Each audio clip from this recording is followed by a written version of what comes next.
plaisanciers. Naviguez en toute sécurité avec Suivez la vague et Nautisme Québec.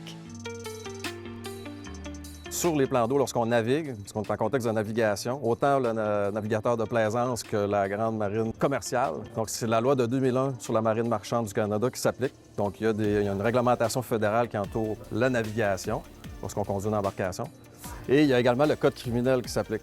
Donc, les gens oublient ça parfois.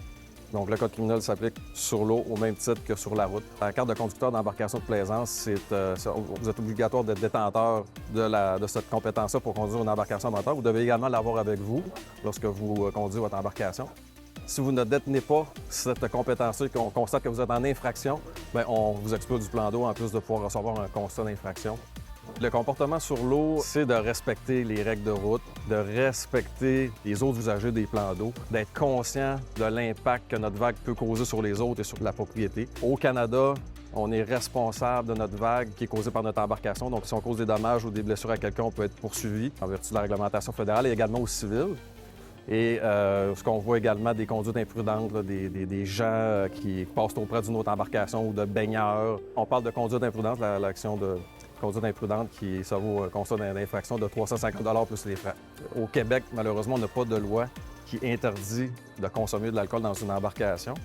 Par exemple, nos voisins de l'Ontario ont une réglementation provinciale en la matière. Nous, au Québec, on ne l'a pas.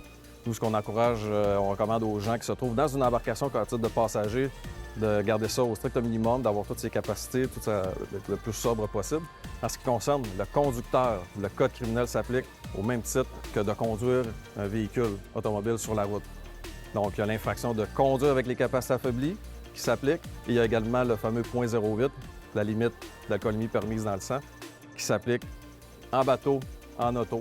C'est la même chose. Les conséquences sont les mêmes. Donc, souvent, les gens associent beaucoup le fameux .08 en bateau et ils oublient qu'il y a également la capacité affaiblie qui peut être également une infraction criminelle.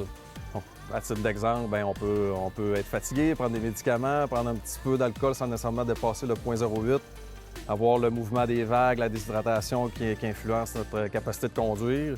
Et un policier pourrait en venir au motif de croire que cette personne-là est en capacité affaiblie et procéder à son arrestation. Puis cette personne-là devrait faire face à la justice.